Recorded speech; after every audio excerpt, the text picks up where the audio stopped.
Hello students, welcome back to the next session of sexual reproduction in flowering plant. Regular update के लिए हमारे YouTube channel को subscribe करें और bell icon को प्रेस करें। पिछले सेशन में हम लोग माइक्रोस्पोरोजेनेसिस को देख चुके थे। माइक्रोस्पोरोजेनेसिस क्या होता है? Formation of microspore from sporogenous tissue, यही पढ़े थे। ये है हमारा माइक्रोस्पोरेंजियम और इसके इनसाइड क्या होता है? Sporogenous tissue. स्पोरोजिनस टिश्यू का ग्रुप होता है और ये जो स्पोरोजिनस टिश्यू होता है इसमें क्या होता है? माइटोसिस होता है। माइटोसिस होने के बाद क्या होता है? स्पोरोजिनस टिश्यू किस में ट्रांसफॉर्म हो जाता है? पीएमसी, पोलन मदर सेल, या इसी को एमएमसी भी कहा जाता है, माइक्रोस्पोर मदर सेल। इसके बाद इसमें क्या होता है? रिडक्शनल डिवीजन होता है। Reductional division that means meiosis होता है। रिडक्शनल डिवीजन होने से क्या बनता है? माइक्रोस्पोर्स। माइक्रोस्पोर्स रिडक्शनल डिवीजन में क्या होता है? एक बार जब रिडक्शनल मियोसिस एक फेज जब चलता है तो चार सेल बनते हैं, अर्थात कि ये जो माइक्रोस्पोर जो बन रहा है, माइक्रोस्पोर एक पीएमसी अर्थात कि एक पोलन मदर सेल से कितने माइक्रोस्पोर बनेंगे? 4 माइक्रोस्पोर बनेंगे, 4 माइक्रोस्पोर। और ये जो चारों माइक्रोस्पोर जो होते हैं शुरुआत स्टेज में, यंग स्टेज में एक दूसरे से डिसोसिएट नहीं होते हैं, अलग अलग नहीं होते हैं, सेपरेट नहीं होते हैं, चारों एक साथ ही जुड़े हुए होते हैं, अटैच होते हैं एक ही में। इसलिए इसे क्या बोला जाता है? माइक्रोस्पोर टेट्राड बोला जाता है। और फिर इसमें क्या होता है? मैचुरेशन होता है। और इस मैचुरेशन के बाद क्या होता है? मैचुरेशन के बाद ये जो चारों माइक्रोस्पोर जो है एक ही में अटैच्ड है, जिसको माइक्रोस्पोर टेट्राड कर रहे हैं, ये माइक्रोस्पोर टेट्राड जो है चारों एक दूसरे से क्या हो जाते हैं? सेपरेट हो जाते हैं। तो 4 अलग अलग माइक्रोस्पोर क्या हो जाते हैं? बन जाते हैं माइक्रोस्पोर। और यही जो माइक्रोस्पोर हैं आगे डेवलप होकर के किस में ट्रांसफॉर्म हो जाते हैं? Pollen grains. ये तो इतना हम लोग पिछले क्लास में देखे थे। लेकिन एक बात आप भी जानते होंगे कि ये जो स्पोरोजिनस टिश्यू है, जो माइक्रोस्पोरेंजियम होता कहाँ? एंथर में। एंथर के इनसाइड होता है। एंथर में 4 इस तरह के जो कोई एक एंथर है, एक एंथर में इस तरह का 4 माइक्रोस्पोरेंजियम है। जब माइक्रोस्पोरेंजियम में इतना सारा डेवलपमेंट हो रहा है, इतना सारा प्रोसेस हो रहा है, तो एंथर में भी कुछ उसी टाइम ये सारा डेवलपमेंट होने के दौरान ही कुछ और भी प्रोसेस होता होगा, कोई डेवलपमेंट होता होगा, मैचुरेशन होता होगा, तो उसके बारे में भी देखते हैं। तो इसी टाइम जब स्पोरोजिनस टिश्यू में डेवलपमेंट हो रहा होता है, स्पोरोजिनस टिश्यू का ट्रांसफॉर्मेशन हो रहा होता है, डिवीजन हो रहा होता है, उसी टाइम जो एंथर होता है हमारा कंप्लीट एंथर, ये इस एंथर में भी मैचुरेशन होता है। क्या होता है? मैचुरेशन होता है। मैचुरेशन होने से क्या होता है? देखिए, ये जो माइक्रोस्पोरेंजियम है, माइक्रोस्पोरेंजियम के ऊपर कौन सा लेयर होता है? टाइपेटम का लेयर होता है इस तरह से। और ये क्या करता है? ये जो टाइपेटम का जो लेयर होता है क्या करता है? न्यूट्रिशन प्रोवाइड करता है स्पोरोजिनस टिश्यू को। स्पोरोजिनस टिश्यू क्या करता है? न्यूट्रिशन प्रोवाइड करता है। और इस टाइपेटम के ऊपर क्या होता है? मिडिल लेयर्स होते हैं, बहुत सारे parenchymatous, loosely packed parenchymatous cell का लेयर होता है जिसे हम मिडिल लेयर कहते हैं। और इस मिडिल लेयर में न्यूट्रिशन का क्या होता है? स्टोर हाउस होता है। और यही जो स्टोर हाउस है, ये जो मिडिल लेयर है, इसी मिडिल लेयर से जो न्यूट्रिशन है ये जो टाइपेटम में क्या करता है? एब्जॉर्ब करता है और इस स्पोरोजिनस टिश्यू को क्या करता है? प्रोवाइड करता है। और इसके ऊपर सबसे ऊपर क्या होता है? सेकेंड लेयर क्या होता है? इंडोथीसियम। इंडोथीसियम भी अपने आप में क्या होता है? एक तरह का प्रोटेक्टिव लेयर होता है। लॉन्गिट्यूडनल सेल होते हैं, लॉन्गिट्यूडनल सेल का एक लेयर होता है, इसको इंडोथीसियम बोला जाता है। इंडोथीसियम भी क्या करता है? प्रोटेक्शन प्रोवाइड करता है। और इसके साथ साथ इंडोथीसियम पर एक केमिकल्स भी होता है जिसको हम कहते हैं अल्फा सेल्यूलोज। और ये जो अल्फा सेल्यूलोज होता है क्या करता है? इसको स्ट्रेंथ प्रोवाइड करता है, रिजिडिटी प्रोवाइड करता है। और सबसे ऊपर क्या होता है? एपिडर्मिस, एपिडर्मल लेयर, जो सबसे बाहरी आवरण होता है, सुरक्षा प्रदान करता है। तो ये जो स्पोरोजिनस टिश्यू है, स्पोरोजिनस टिश्यू के बारे में हम लोग पढ़े कि ये जो स्पोरोजिनस टिश्यू है, स्पोरोजिनस टिश्यू में माइटोसिस होता है तो पोलन मदर सेल बना। पोलन मदर सेल, जो पोलन मदर सेल है, पोलन मदर सेल को ही माइक्रोस्पोर मदर सेल भी बोला जाता है। और इस माइक्रोस्पोर मदर सेल में रिडक्शनल डिवीजन होता है। रिडक्शनल डिवीजन होने से क्या होगा? Reductional division that is meiosis. Meiosis 2 step में कंप्लीट होता है, मियोसिस फर्स्ट और मियोसिस सेकेंड। तो मियोसिस फर्स्ट में भी 2 सेल का बनता है और मियोसिस सेकेंड में भी उसका डबल होता है, अर्थात कि एक पीएमसी है, एक पीएमसी से एक मियोसिस कंप्लीट होने में क्या होता है, 4 माइक्रोस्पोर बन रहा है और चारों माइक्रोस्पोर एक दूसरे से क्या अटैच्ड है, अर्थात कि इसीलिए इसको माइक्रोस्पोर टेट्राड कर रहा है। और ये माइक्रोस्पोर टेट्राड क्या होते हैं, मैच्योर होकर के चारों अलग अलग हो जाते हैं और फिर चारों जो अलग अलग जो माइक्रोस्पोर है डेवलप होकर के अपने आप को किस में ट्रांसफॉर्म कर लेते हैं, पॉलन ग्रेन में। ये जो माइक्रोस्पोरेंजियम है, माइक्रोस्पोरेंजियम के अंदर का ये फेज चल रहा है। अब इसके बाहर भी तो कुछ लेयर्स है, इनका भी कुछ ना कुछ रोल होगा, ये कुछ काम करते होंगे। तो टैपेटम, टैपेटम के बारे में हम लोग क्या जानते हैं कि ये न्यूट्रिशन प्रोवाइड करता है, किसको, इस स्पोरोजिनस टिश्यू को। स्पोरोजिनस टिश्यू का जो डेवलपमेंट हो रहा है, जो आगे फेज बनते जा रहा है, उसमें उसको क्या कर रहा है, न्यूट्रिशन प्रोवाइड कर रहा है। ये न्यूट्रिशन कहाँ से प्रोवाइड करता है, ये जो मिडिल लेयर्स जो देख रहे हैं, इसी मिडिल लेयर्स से। ये जो मिडिल लेयर होता है अपने आप में स्टोर हाउस हम लोग कहते हैं, गोडाउन, राशन का गोडाउन कहते हैं, वही राशन का गोडाउन है ये।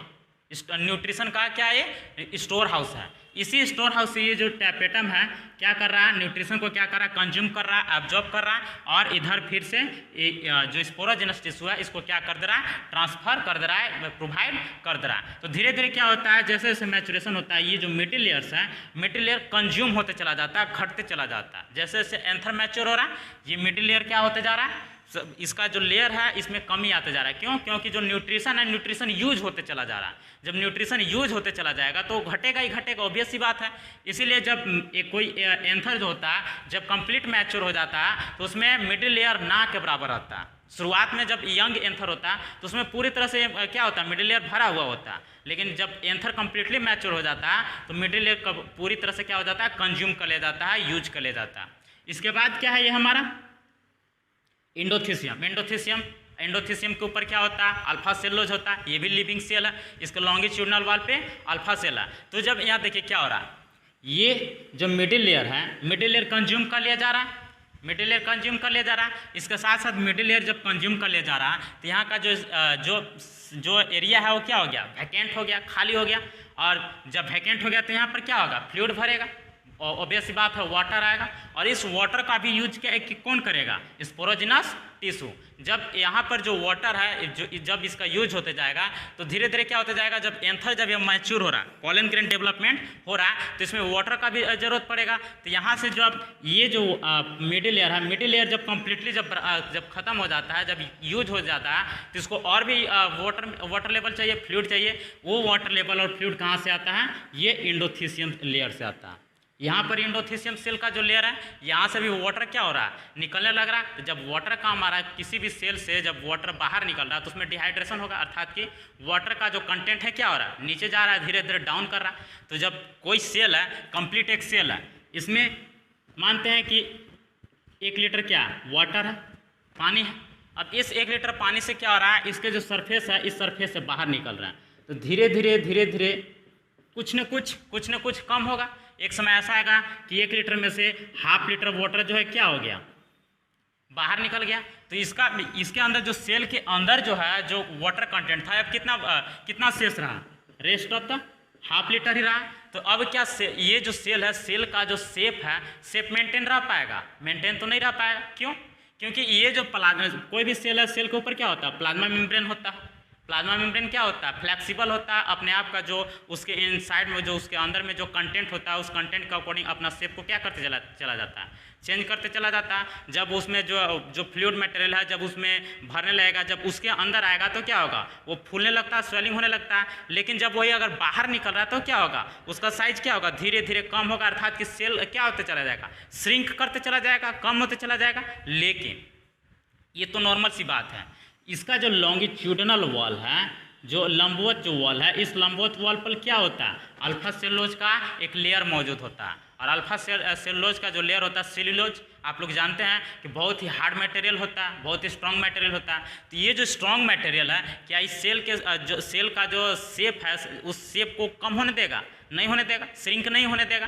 तो इसमें क्या होगा, दोनों के ऊपर टेंशन डेवलप होगा। ये जो टेंशन जो डेवलप होता है तो सेल, ऑब्वियस सी बात है, सेल का जो अल्फा सेलुलोज का जो लेयर है उसके नीचे प्लाज्मा मेम्ब्रेन है, उसका साइज तो ऑब्वियस सी बात है कि वो अपने आप को साइज कम करना चाहेगा, लेकिन अल्फा सेलुलोज ऐसा करने नहीं देगा। तो उसकी वजह से क्या होगा, जो स्ट्रोमियम रीजन होता है, याद आ रहा है स्ट्रोमियम रीजन, जहाँ पर धसा होता है, एंथर का धसा याद आ रहा, जो धसा होता है उस रीजन को क्या कहते हैं, स्टोमियम, और वो वाला रीजन क्या होता है, हल्का वीक रीजन होता है। तो जब मान लेते हैं कि ये क्या एंथर, आप लोग को पहले ही बताया, यहाँ पर क्या इस जगह पे स्टोमियम का इस तरह से क्या बार्किंग है, कट ऑफ टाइप लग रहा है। अब इधर से भी खिंचाव है और इधर से भी खिंचाव है। ये जो स्टोमियम रीजन है क्या हो रहा है, यहाँ पर कमजोर टाइप है, वीक है, तो क्या होगा, इधर से भी खिंचा रहा और इधर से भी खिंचा रहा, तो ये वाला रीजन क्या होगा, टूटेगा, ब्रेक करेगा, क्रैकिंग आएगा इसमें। जब क्रैकिंग आएगा तो क्या हो जाएगा, पूरी तरह से ये जो लेयर है यहाँ पर फटेगा, अर्थात कि यहाँ जो अगर मान लेते हैं कि यहाँ पर क्या है स्टोमियम रीजन है, इस जगह पर स्टोमियम रीजन है, तो क्या होगा, ये जो इंडोथीसियम जो लेयर है, इंडोथीसियम लेयर यहाँ पर पूरी तरह से क्रैक होगा। इधर ऊपर वाला सेल, ये ऊपर वाला जो सेल का लेयर है ऊपर चला जाएगा और नीचे वाले सेल का लेयर नीचे चला जाएगा। यहाँ पर क्या हो जाएगा, एक दरार टाइप आ जाएगा, और इस दरार से ये जो पॉलन ग्रेन है, जो मैच्योर पॉलन ग्रेन है, क्या हो जाएंगे, ये डस्ट के रूप में, क्लाउड के रूप में, डस्ट धूलकण, पूरा एकदम क्लाउड, समंदर क्लाउड बादल की तरह क्या होते हैं, जहाँ से भी इसको स्पेस मिलेगा वहाँ से क्या होगा, निकलना शुरू कर देगा। तो निकलेगा कहाँ से, यहाँ पर, जहाँ पर ये जो स्टोमियम का जो रीजन है, स्टोमियम रीजन में जहाँ पर जो क्रैकिंग आ रहा है, उस क्रैकिंग से क्या होगा, ये बाहर निकलेगा क्लाउड की तरह, डस्ट की तरह, और चारों तरफ पूरे इन्वायरमेंट में फैल जाएगा। ये है हमारा ये जो माइक्रोस्पोरेंजियम के ऊपर का डेवलपमेंट, ऊपर का जो लेयर है उसमें क्या परिवर्तन आ रहा है। इसके साथ साथ ये जो टाइपेटम है एक और काम करता है, क्या करता है, आप लोग को पहले ही बताए हैं, जो पॉलन ग्रेन होता है, पॉलन ग्रेन के सबसे ऊपर कौन सा लेयर होता है बताइए, तो किस चीज़ का लेयर बना होता है, स्पोरोपोलेनिन, स्पोरोपोलेनिन।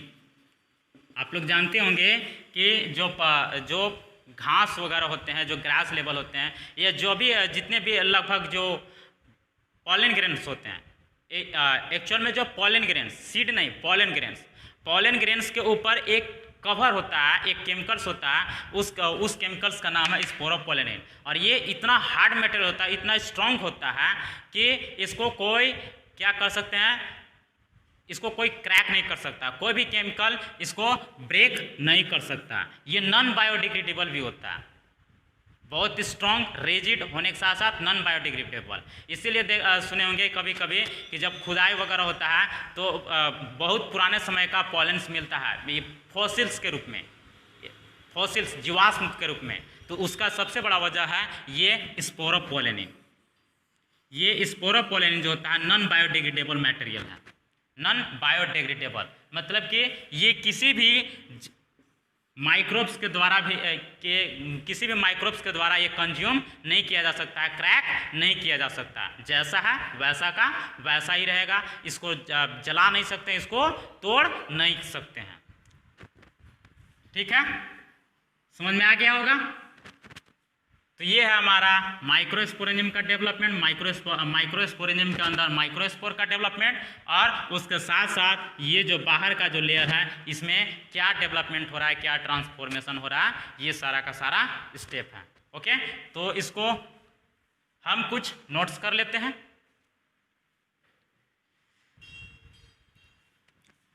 हाँ, तो देखिए अभी जो हम लोग पढ़े, जो समझे, उसको थोड़ा सा देखते हैं। As the microspores transform as pollen grain, सबसे लास्ट स्टेप कि जब माइक्रोस्पोर किस में ट्रांसफॉर्म होता है, मैचुरेशन के बाद पॉलन ग्रेन में। तो जब माइक्रोस्पोर है पॉलन ग्रेन के रूप में जब ट्रांसफॉर्म होता है जिस टाइम, तो उसके साथ साथ ऊपर वाला लेयर में भी चेंजिंग होते रहता है। Upper layer of microsporangium, microsporangium के ऊपर का जो लेयर होते हैं आर आल्सो ट्रांसफॉर्म साइमल्टेनियसली।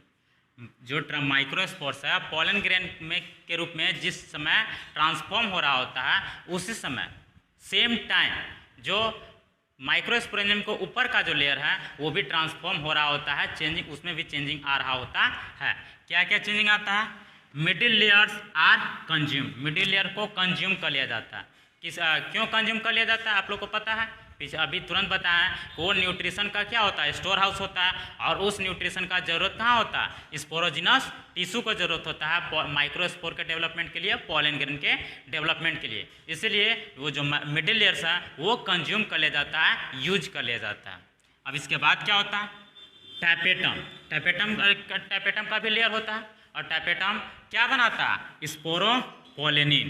क्या बनाता है? स्पोरोपोलेनिन बनाता है। और इसके साथ साथ एक और काम क्या करता है? न्यूट्रिशन को एब्जॉर्ब करके, मिडिल लेयर से एब्जॉर्ब करके स्पोरोजिनस टिश्यू को क्या करता है? प्रोवाइड करता है, देता है, ट्रांसफर करते चला जाता है। और उसके साथ साथ क्या बनाता है? स्पोरोपोलेनिन नाम का केमिकल है जो बनाता है, सीक्रेट करता है, किसके लिए? पॉलन ग्रेन्स को कवर करने के लिए, ढकने के लिए। ओके, उसके साथ साथ जब एंथर कंप्लीटली क्या हो जाता है? मैच्योर हो जाता है। एंथर क्या होता है? मैच्योर होता है। तो मैच्योर होने के दौरान क्या होता है? उसमें डिहाइड्रेशन होता है, क्योंकि वाटर जब हम सभी लोग जानते हैं कि जब मैचुरेशन, जब कोई भी प्रोसेस हो अपने पीक लेवल पर हो तो उसको हर जो मटेरियल है, जो जितने भी मटेरियल है उसको क्या चाहिए? बहुत ही ज़्यादा अमाउंट में चाहिए। तो जो वाटर लेवल है वो वाटर लेवल क्या हो जाता है? न्यूट्रिशन, जो मिडिल लेयर्स में जो न्यूट्रिशन है उसके साथ साथ जो चारों तरफ जो सेल में जो वाटर है उन सभी वाटर्स का क्या किया जाता है? यूज कर लिया जाता है। तो जब वाटर लेवल जब यूज कर लिया जा रहा है, वाटर यूज कर लिया जा रहा है, तो वाटर कम हो रहा है। तो वाटर कम हो रहा है, दैट मीन सेल में क्या हो रहा है? डिहाइड्रेशन हो रहा है। तो क्या?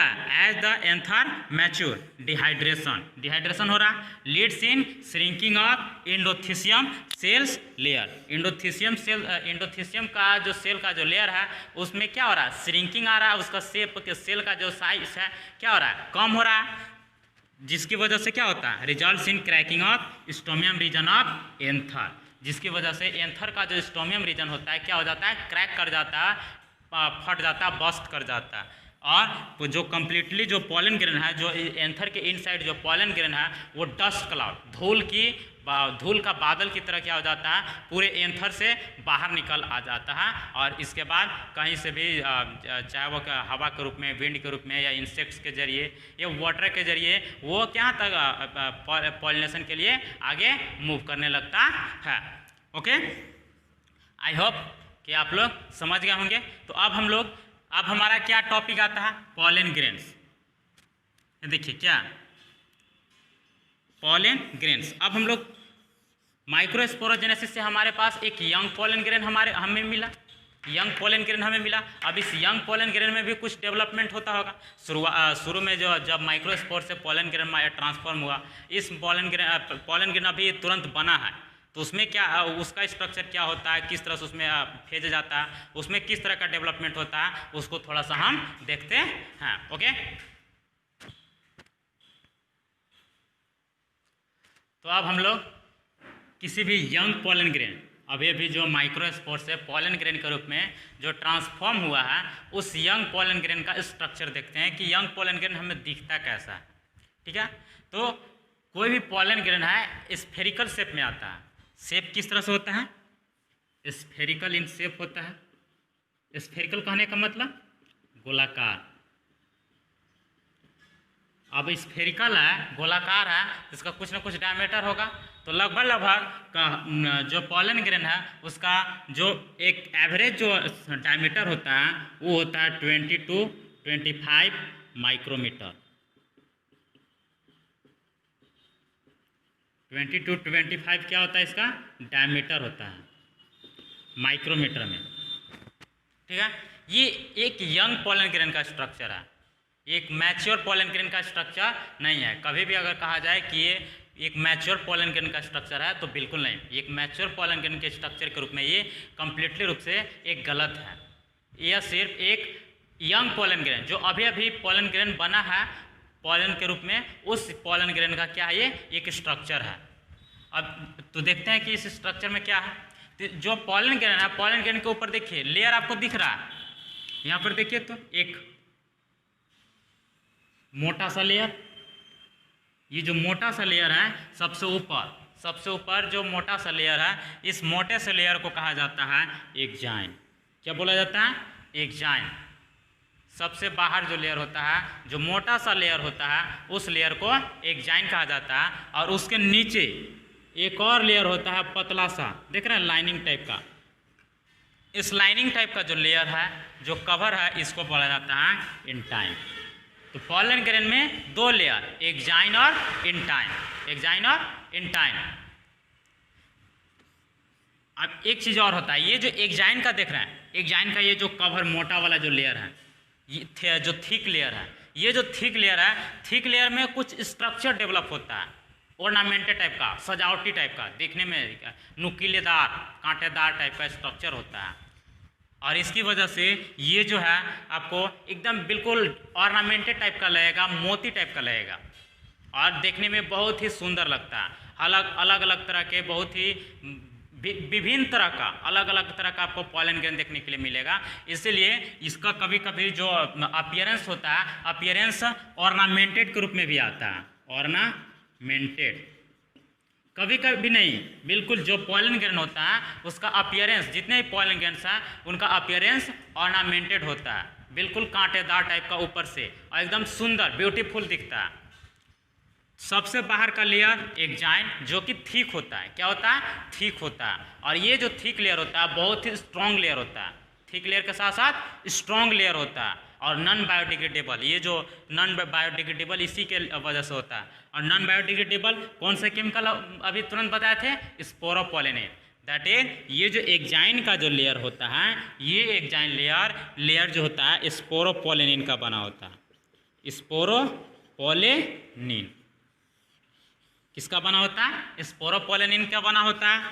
ठीक होता है, स्ट्रॉन्ग होता है और इसी को क्या कह सकते हैं, रिजिड भी कह सकते हैं। स्ट्रॉन्ग होता है, रिजिड होता है और नॉन बायोडिग्रेडेबल होता है। एक्जाइन का जो पॉलन ग्रेन का सबसे बाहरी लेयर होता है, मोटा होता है, थिक होता है, स्ट्रॉन्ग होता है, नॉन बायोडिग्रेडेबल होता है और बना किसका होता है, स्पोरोपोलेनिन। इसके बाद इसके अंदर का जो लेयर होता है बहुत ही पतला लेयर होता है, थिन लेयर होता है। कैसा लेयर होता है, थिन लेयर। इंटाइन कैसा लेयर होता है, थिन लेयर। थिन लेयर है तो ये भी किसी न किसी मटेरियल का बना होगा, तो ये पेक्टोसेलुलोज का बना होता है। किसका, पेक्टोसेल्यूलोज।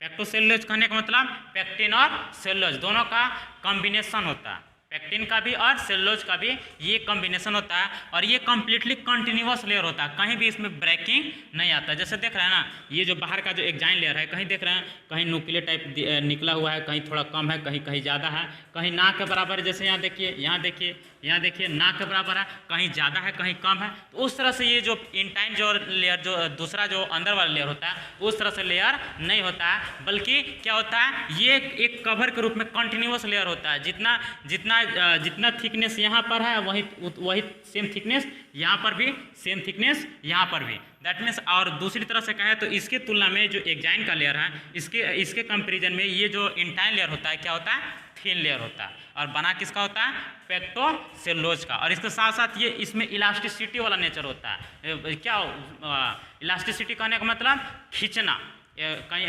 इधर से उधर क्या हो सकता है, ये बैंड भी हो सकता है, इधर उधर मुड़ भी सकता है। अर्थात किसमें इलास्टिक सिटी का नेचर होता है।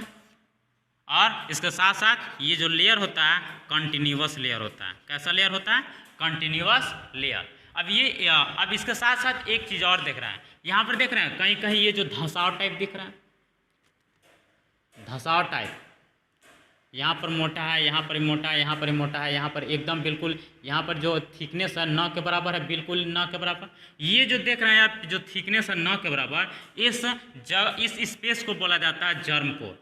देख रहे हैं यहाँ पर ये जो प्लेस है, इस प्लेस पर ये जो स्पोरोपोलेनिन का जो केमिकल्स है, स्पोरोपोलेनिन नाम का जो केमिकल्स है, ये केमिकल्स यहाँ पर क्या होता है, अब्सेंट होता है। अब्सेंट होने की वजह से इसको क्या कहा जाता है, जर्म पोर।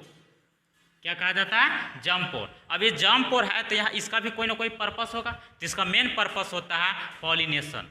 क्या पर्पस होता है, पॉलिनेशन। और पॉलिनेशन के लिए क्या चाहिए, पॉलन ट्यूब को बाहर निकलना। तो पॉलन ट्यूब के रूप में कौन बाहर निकलता है, ये जो इंटाइन जो लेयर है, ये इंटाइन लेयर क्या होता है, बाहर निकलता है एक ट्यूब के रूप में डेवलप होकर के। तो ट्यूब के रूप में डेवलप होकर कहाँ से निकलेगा, यहाँ पर देख रहे हैं आप, अभी हम आप लोगों को बताया कि जो स्पोरोपोलेनिन होता है बहुत ही रिजिड, बहुत ही स्ट्रॉन्ग और नॉन बायोडिग्रेडेबल टाइप का केमिकल्स होता है। तो क्या ये पॉलन ट्यूब इसको ब्रेक कर सकता है, नहीं कर सकता। इसीलिए ये जो पॉलन ग्रेन है, पॉलन ग्रेन में जर्म पोर जो नेचर है, नेचर ने उसको जर्म पोर बना करके दिया है। कुछ 1 2 3 इस तरह से क्या होते हैं, उसमें जर्म पोर होते हैं, ताकि जिससे कि वहीं पे उस जर्म पोर के जरिए जो पॉलन ट्यूब है बाहर निकल सके और उसका जो आगे का जो डेवलपमेंट है, आगे का जो फेज है वो ग्रोथ हो सके। तो ये हमारा क्या है, जर्म पोर। तो जर्म पोर कहाँ होता है, जहाँ पर कि जो एग्जाइन लेयर है, एग्जाइन लेयर न के बराबर होता है, एग्जाइन का थिकनेस बिल्कुल ना होता, नेग्लिजिबल होता है। अब पोलन ग्रेन जो यंग पोलन ग्रेन है उसके इंटरनल स्ट्रक्चर और को देखते हैं।